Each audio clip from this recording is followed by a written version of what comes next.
What is up, family? We have another Patreon request. We got Et si la Terre était creuse? Et si la Terre était creuse? I think that means, and what if the Earth was hollow? Okay. Si la Terre était creuse, we would have no subways. We would have no sewer systems. You could never have an in-ground pool. You could never drill for oil. You could. There's a lot of things you couldn't do. I'm trying to think what else. If it wasn't hollow, I guess volcanoes would not exist.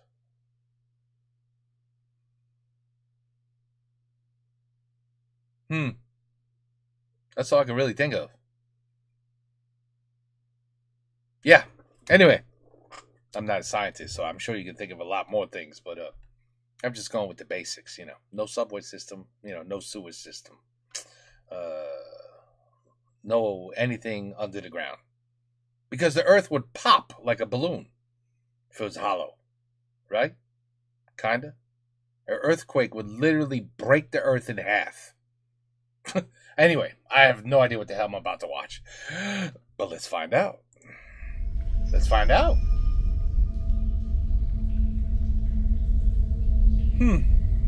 Chaud. Il fait si chaud ici. Nous sommes en 1820, et cela fait plusieurs semaines qu'une expédition marche dans un immense dédale souterrain, ne faisant que descendre, et descendre encore, toujours plus profond vers le centre de la Terre.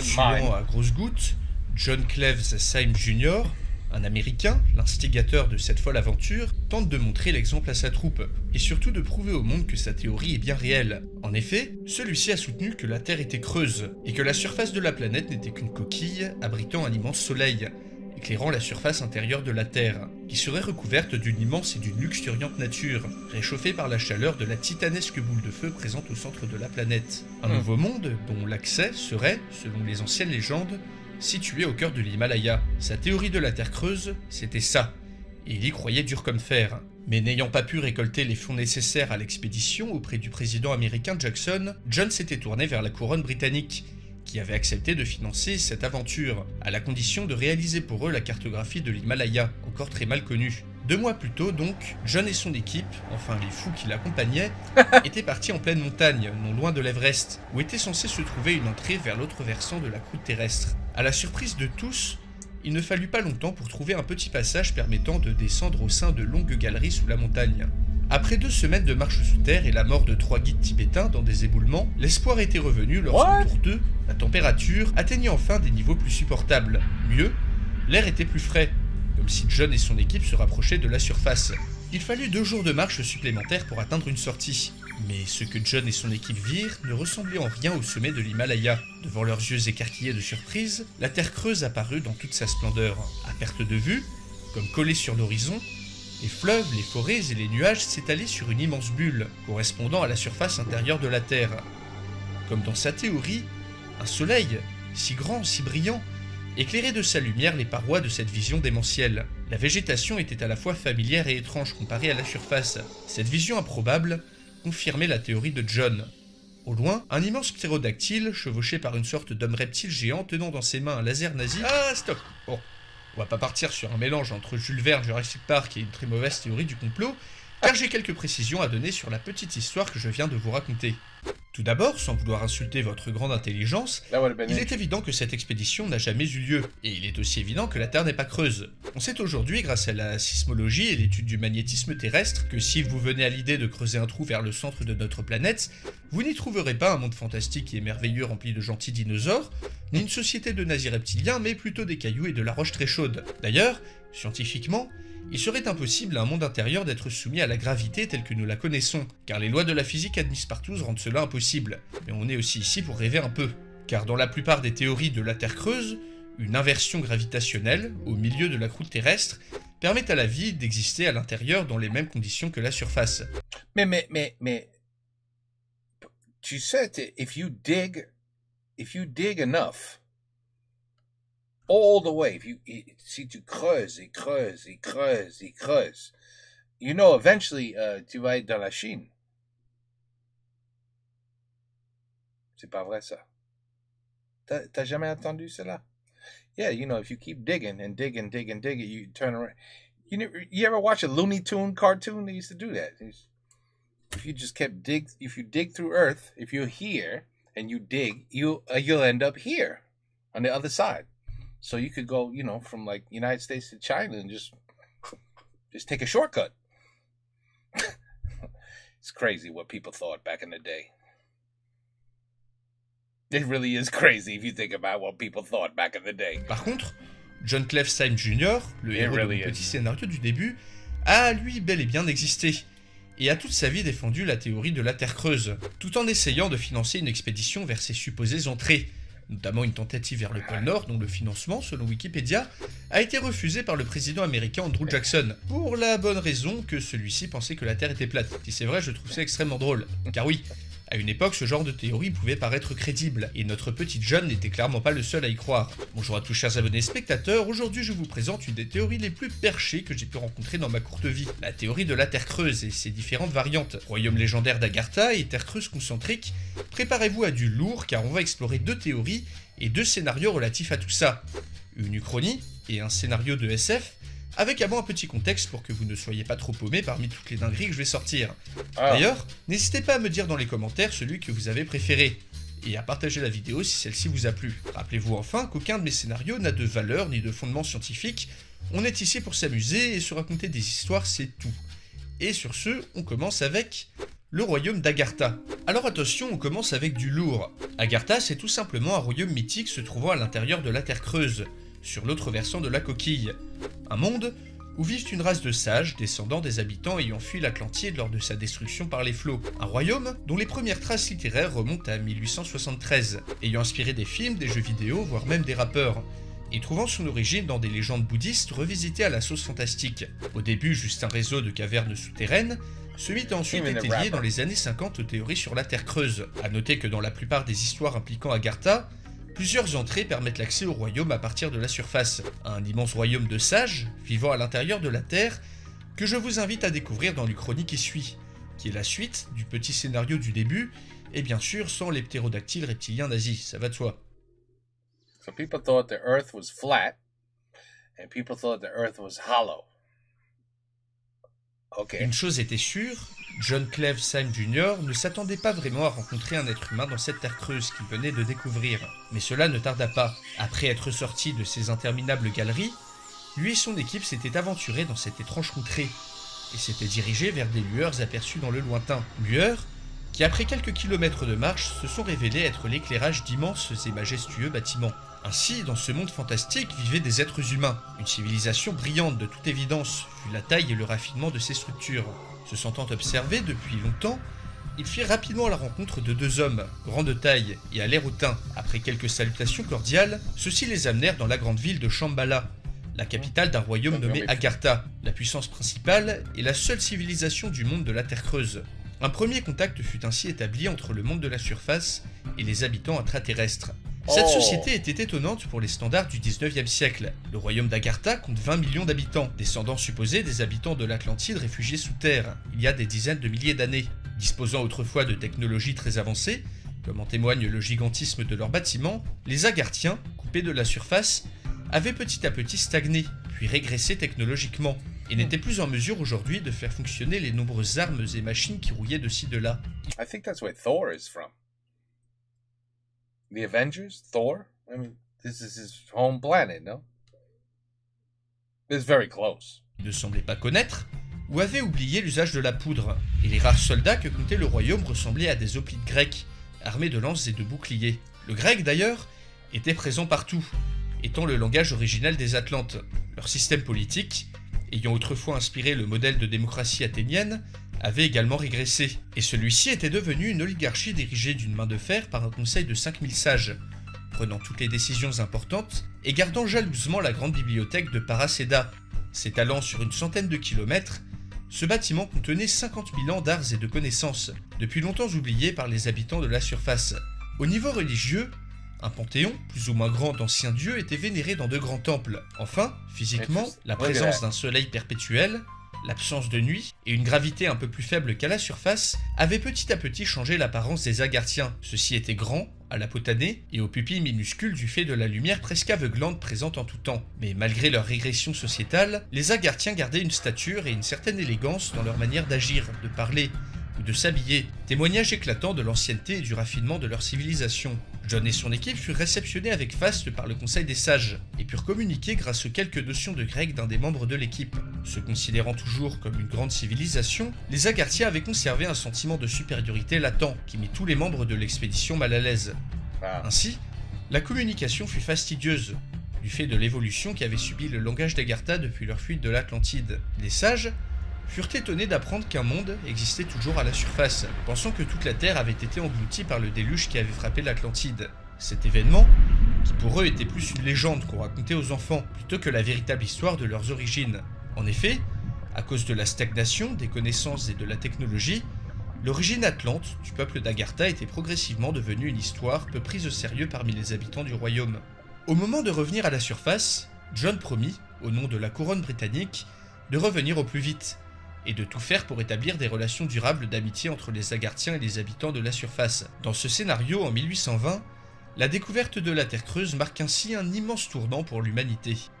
L'année suivante, John revient sur place, cette fois-ci accompagné d'une représentation diplomatique britannique, voulant voir de leurs propres yeux cette incroyable découverte. Rapidement, les relations sont établies, alors que des cadeaux sont échangés. D'un côté, on offre des fusils, du tabac et du café, tandis que de l'autre, on offre de superbes bijoux faits de pierres étranges et inconnues, mais surtout un manuscrit tiré de la grande bibliothèque, retraçant en grec ancien l'histoire du royaume sous forme d'un récit mythique. L'étude de celui-ci révèle aux Britanniques que, selon la légende, des entrées à la Terre creuse se trouveraient un peu partout sur la planète. En Égypte, sous le Sphinx, en Amérique du Sud, dans les Andes, mais aussi en France, sous le site de Karnak. Une nouvelle incroyable qui ne tarde pas à s'ébruiter. En 1825, ces autres entrées sont explorées. En partant de Karnak, bien plus facile d'accès que l'Himalaya, le roi français Charles X fait envoyer une ambassade à Shambhala. Anglais et français installent rapidement des comptoirs commerciaux, offrant aux Agarthiens armes et marchandises en échange du droit de consulter les ouvrages de la bibliothèque, grâce auxquels sont vite réalisées de grandes découvertes historiques, bouleversant totalement la chronologie du monde tel que nous le connaissons. Niveau technologie, les chercheurs envoyés dans le royaume se rendent vite compte que les sages d'Agartha ne sont plus en mesure de mettre en application les formidables inventions présentes dans leurs livres, à cause du déclin progressif de leur civilisation. Entre Européens, même si la rivalité reste avant tout commerciale, chaque camp cherche à s'accaparer les richesses et les savoirs du royaume, et se rend compte que la vastitude de la Terre creuse possède un potentiel de colonisation absolument gigantesque. Malheureusement pour les habitants d'Agartha, l'arrivée des Européens n'apportera rien de bon. En 1840, les premières épidémies de grippe venues de la surface tuent une bonne partie de la population, alors étrangère à ces virus, tandis que l'arrivée des armes à feu et la diffusion des idées de la surface commencent à agiter la société. Curieux d'en savoir plus sur leurs visiteurs, plusieurs sages du royaume montent à la surface, alors qu'avec une horreur indicible, ils peuvent constater l'immense disparité technologique entre les deux mondes, ébranlant le sentiment de supériorité qu'ils ressentaient jusqu'alors à l'égard de ces étrangers. Et à l'orgueil va succéder la peur. Constatant l'arrivée de grands bouleversements consécutifs à l'arrivée des Anglais et des Français, ainsi que l'écart technologique conséquent entre la surface et le royaume d'Agartha, le Conseil des 5000 sages prend peur et décide de bannir tous les ressortissants européens du royaume. En 1850, plusieurs dizaines de diplomates et de marchands sont massacrés par les hoplites agarthiens, sur ordre du Conseil des sages. Mais alors que les soldats tentent de boucher les passages vers la surface, la population se soulève. Voyant dans l'arrivée des Européens un moyen de mettre fin à l'oligarchie tyrannique des sages, le peuple empêche la condamnation des entrées et se révolte.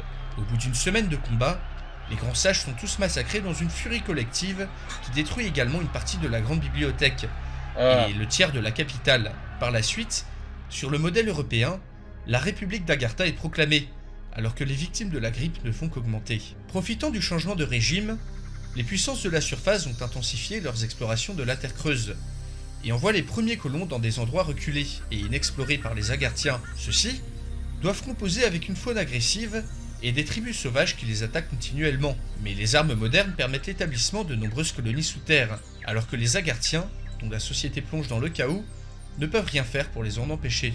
En 1900, la population de la République d'Agartha est passée de 20 à 4 millions d'habitants, puis de la grippe, des nombreuses révoltes, du chaos social prolongé, mais aussi de conflits religieux, dû à la diffusion du christianisme par les missionnaires européens. Rough days back then. Rough days. Durant des décennies, la France et l'Angleterre, en excitant et finançant des factions rivales au sein de la jeune République, ont accéléré le délitement de cette civilisation, déjà en déclin, alors qu'à la surface, les découvertes faites dans la bibliothèque de Shambhala ont permis de faire avancer nombre de domaines scientifiques, et ont permis la production de nombreux objets nouveaux et très avancés technologiquement. Au début du XXe siècle, à la suite d'une rivalité profonde, trouvant ses sources dans le contrôle du monde souterrain et de ses richesses, la France et l'Angleterre entrent en guerre. Ce conflit, où seront utilisées des armes anciennes et extrêmement puissantes, tirées des livres d'Agartha, fera des millions de morts. Après 2 années de boucherie, We in Star Wars? Oh, that's where that came from? réalisant qu'elles ont beaucoup plus à perdre qu'à gagner à se faire la guerre, les deux puissances s'accordent pour se partager le nouveau monde. Les États-Unis, le Japon, ou encore la Russie trouvent tour à tour des entrées, ce qui accroît la compétition au sein de la Terre Creuse. Et alors qu'en 1920 la République d'Agartha se remet à peine d'une énième guerre civile, un militant réussit à diffuser, traduit en grec ancien, le manifeste du Parti communiste dans la capitale, provoquant une nouvelle décennie de troubles sociaux. Ainsi, dans ce scénario, les empires de la surface n'ont jamais été aussi puissants, grâce aux ressources et aux savoirs anciens du royaume, tandis que pour Agartha, l'arrivée des hommes du monde d'au-dessus a été une catastrophe sur tous les plans. Fin du premier scénario. Tiens, si jusqu'à maintenant... L'homme? La catastrophe? L'homme?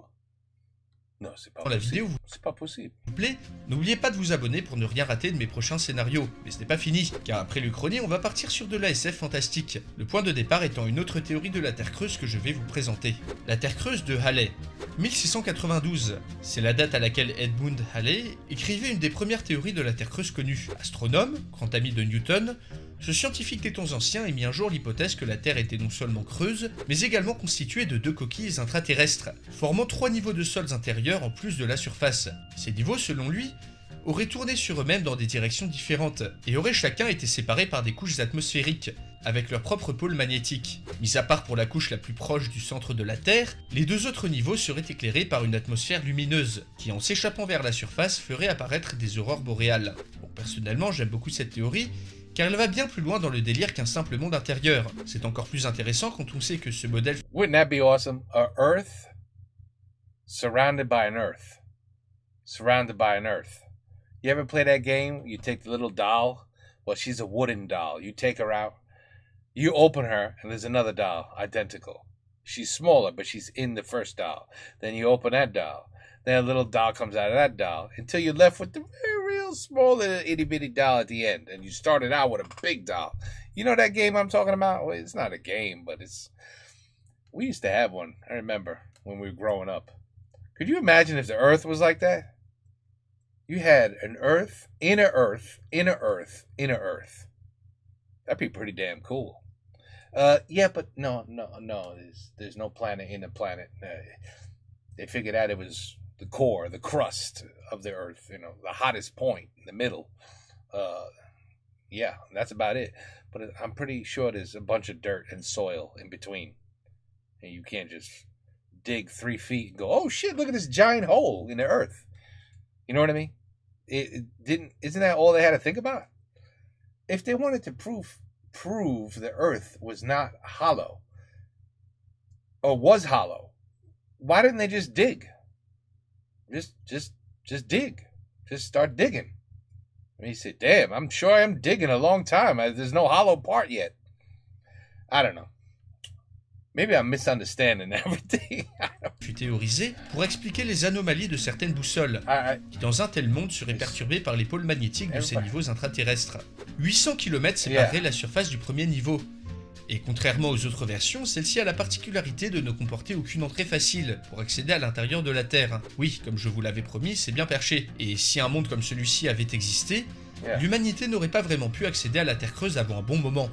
Car 800 km d'épaisseur de roche, ça se creuse pas en un claquement de doigts. Et dans le scénario qui va suivre, c'est ce qui va se passer. Vers la fin du 21e siècle, c'est une humanité à court de ressources naturelles, et en proie à des catastrophes climatiques de plus en plus violentes, qui va se mettre en tête d'explorer ces 3 mondes intérieurs. Ah oui. But natural disaster is not because of humans.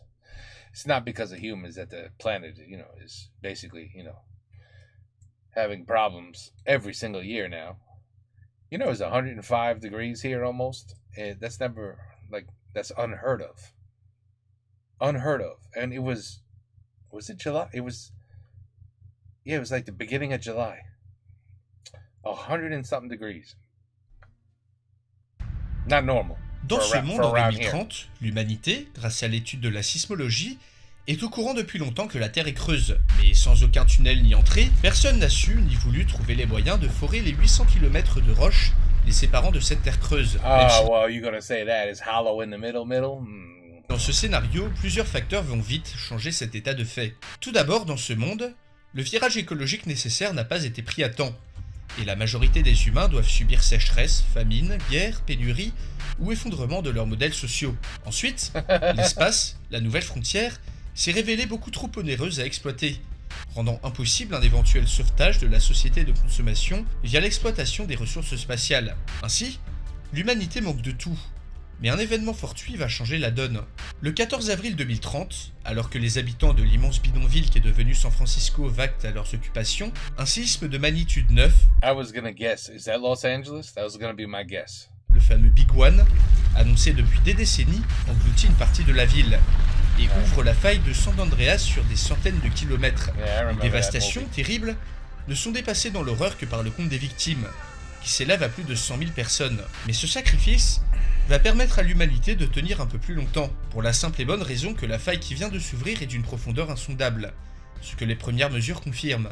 Au milieu du désert de l'Arizona, la Terre s'est ouverte sur plus de 600 km de profondeur, une distance difficilement concevable, mais représentant une opportunité extraordinaire d'accéder aux potentielles richesses des profondeurs de la Terre. Le magma des premières dizaines de kilomètres, en se solidifiant, a permis aux parois de ne pas s'écrouler sur elles-mêmes, tandis qu'au fond de la faille, les drones d'exploration envoyés sur place relèvent des températures tout à fait supportables pour l'être humain. Plus étonnant encore, il semblerait que les drones d'exploration subissent une inversion gravitationnelle vers les 400 km de profondeur, le bas et le haut s'inversant, confirmant la théorie controversée d'une Terre creuse possédant plusieurs pôles magnétiques. Comprenant que le salut de l'humanité se trouve peut-être dans cette faille, le gouvernement américain va engloutir toutes ses ressources dans la construction d'un site titanesque de forage, destiné à exploiter économiquement le sous-sol. De gigantesques engins et des milliers d'ouvriers creusent jour et nuit dans des conditions très difficiles. Devant, à partir de 400 km de profondeur, s'arrimer au plafond, construire des plateformes à cause de l'inversion gravitationnelle. Mais le résultat est là, car le 6 août 2060, alors que la surface intérieure de la croûte terrestre est enfin percée, un drone d'exploration révèle en direct au monde à quoi ressemble l'intérieur de la planète.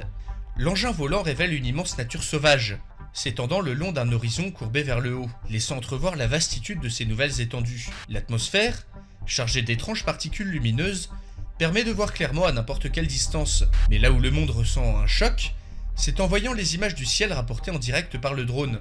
En effet, au lieu d'y trouver un soleil intérieur, c'est une autre couche de terre, tournant lentement sur elle-même dans l'autre sens, qui remplit la totalité du ciel. Deux surfaces terrestres, pleines de forêts, de fleuves, voire carrément de mers se font face. Alors que ces deux niveaux tournent lentement à l'opposé l'un de l'autre, de grands sommets se croisent, se touchent presque, offrant un spectacle étrange et fascinant aux caméras du drone. Il n'y avait pas qu'une seule couche dans cette terre creuse. À la surprise générale, ce sont plusieurs mondes qui s'offrent à la découverte. Un potentiel immense, une nature inviolée pleine de richesses que le gouvernement américain ne tarde pas à exploiter. 2 ans après la découverte, un immense ascenseur est construit le long de la faille, qui permet d'acheminer du matériel de minage et de prospection, destiné à rentabiliser à tout prix cette coûteuse entreprise. Inviolés, les forêts, les lacs et les montagnes de la Terre creuse regorgent de ressources. Le charbon et le pétrole affleurent en surface, tandis que des gisements de métaux rares sont vite trouvés, puis exploités par des multinationales du monde entier. Ce nouvel environnement, vite marqué par la main de l'homme, permet grâce à l'extraction de ces ressources d'empêcher l'effondrement de nombreux pays, et se révèle être une manne providentielle pour une humanité à bout de souffle, soumise aux effets combinés du réchauffement climatique et de l'épuisement des ressources. C'est ainsi qu'en 2080, grâce aux nouvelles technologies de forage, plusieurs accès à la Terre creuse sont mis en place autour du monde, provoquant un afflux massif d'habitants de la surface vers ce nouveau monde, qui recèle de nombreuses curiosités. La faune intraterrestre, par exemple, bien plus grande et diversifiée que celle décimée de la surface, permet l'exploitation de nombreuses découvertes biologiques et scientifiques. Au fil des décennies, des villes se construisent à l'intérieur de la Terre, afin d'héberger des contingents de mineurs et d'ouvriers toujours plus nombreux, qui, dans une atmosphère étrange, chargée de particules lumineuses, peuvent admirer un ciel fait d'une autre couche intraterrestre. Celle-ci, d'ailleurs, attire tous les regards, et rapidement, grâce à un système d'ascenseurs intraterrestres, compensant les rotations inversées des deux couches, l'humanité s'y installe, et les premières colonies y apparaissent. Un nouveau projet de forage est rapidement lancé pour accéder à l'intérieur de la couche suivante. 20 ans, et 800 km plus tard, un trou est enfin percé. La découverte est suivie en direct par des milliards de spectateurs du monde entier. Mais contrairement à la première fois, le drone d'exploration ne renvoie pas l'image d'un monde luxuriant, car ce qui apparaît sur l'écran des scientifiques ressemble plutôt à un paysage désolé, aride, dur, rempli de soufre, de vapeurs toxiques, et manifestement dépourvu d'une vie abondante et riche, même si on peut y respirer. Si le décor ne fait franchement pas envie, les premières expéditions humaines vont pouvoir constater que cette nouvelle couche recèle des ressources gigantesques en métaux. Y sont présentes des quantités de matières premières titanesques, plus qu'humainement concevables. Bien sûr, cette seconde couche ne tarde pas à subir une véritable ruée vers l'or, et ces ressources sont exploitées coûte que coûte par des milliers de volontaires avides d'argent facile. Néanmoins, les premiers mineurs descendus dans cette couche-là ont rapidement affaire à d'étranges phénomènes, de lointains hurlements sortis de nulle part, des disparitions inexpliquées, de monstrueuses silhouettes rôdant dans la nuit, mais surtout la désagréable sensation d'être observé en permanence, même au milieu de nulle part. Plus étrange encore, des cas de folie spontanée, vite appelée folie des profondeurs, se multiplient, poussant des hommes aguerris à vouloir remonter à la surface, à se murer dans le silence, ou mettre fin à leur vie le plus vite possible, des conditions qui poussent beaucoup de ces travailleurs à démissionner, voire carrément déserter. Mais les primes proposées pour travailler au second niveau sont alléchantes, et ces considérations n'effraient pas l'armée de nouveaux riches ayant fait fortune en exploitant les ressources intraterrestres. D'ailleurs, tout comme au premier niveau, la seconde couche de la Terre creuse fait face à une autre couche terrestre, tout aussi désolée, qui excite la convoitise des investisseurs. Ceux-ci veulent absolument savoir si le niveau du dessus, le dernier avant le centre de la Terre, est aussi prometteur que le précédent en termes de ressources. Et après avoir pu accéder à la surface de la troisième coquille, en construisant un ascenseur intraterrestre, l'humanité lance le forage du dernier niveau. Nous sommes en 2140. Les conditions climatiques et économiques désastreuses de la surface ont poussé des centaines de millions de personnes à immigrer à l'intérieur de la Terre, en quête d'une meilleure vie. Dans la première couche, des villes aux noms aussi peu imaginatifs que Nouveau Paris, Shanghai 2 ou Néo-Dakar sortent de terre.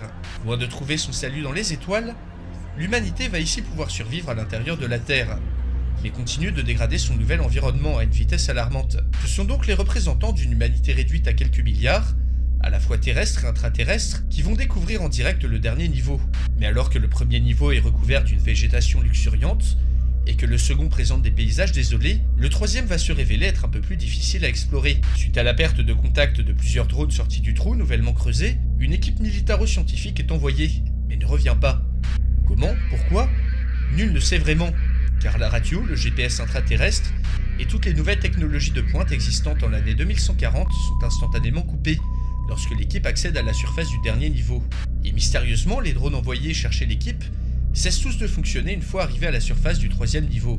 Néanmoins, les tentatives d'exploration continuent, malgré le malaise grandissant des milliers d'hommes et de femmes travaillant sur les monstrueuses machines de forage. Le mois suivant, un drone finit par capter quelques secondes d'un son à la surface de la troisième couche, avant de s'éteindre comme les autres. Ce son, qui n'évoque rien de particulier, est accueilli avec circonspection. Pourtant, lorsqu'un ingénieur chinois a l'idée de le passer en accéléré, le résultat est affreux.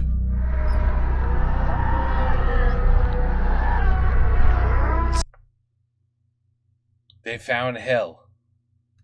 Now I understand. He's on truth. They found hell. They dug into hell. I didn't even think about that. Well, of course. If heaven's up there, hell's got to be down there, right?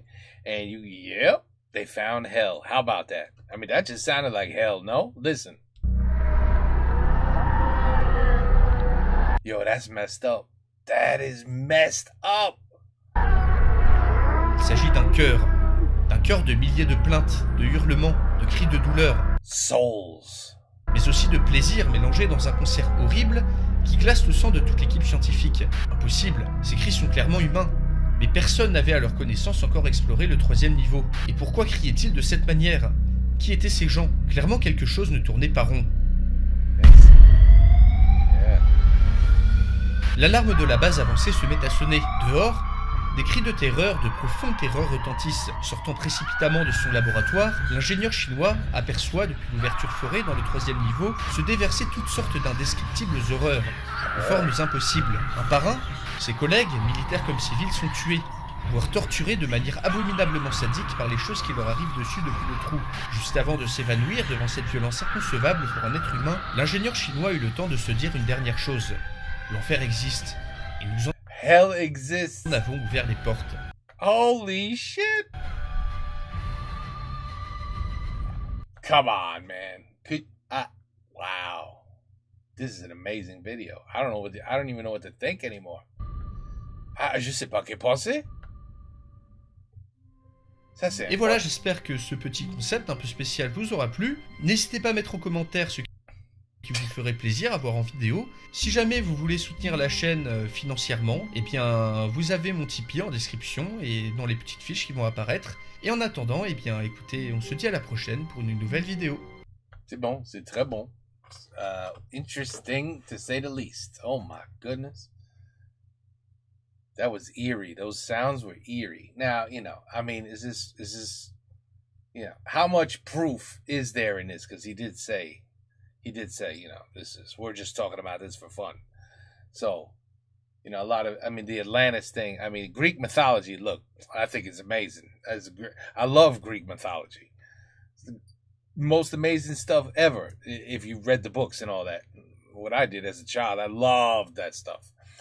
But it's made up, man. It's made up. There's no Zeus. It's made up. There's no Atlantis. There's no Aquaman.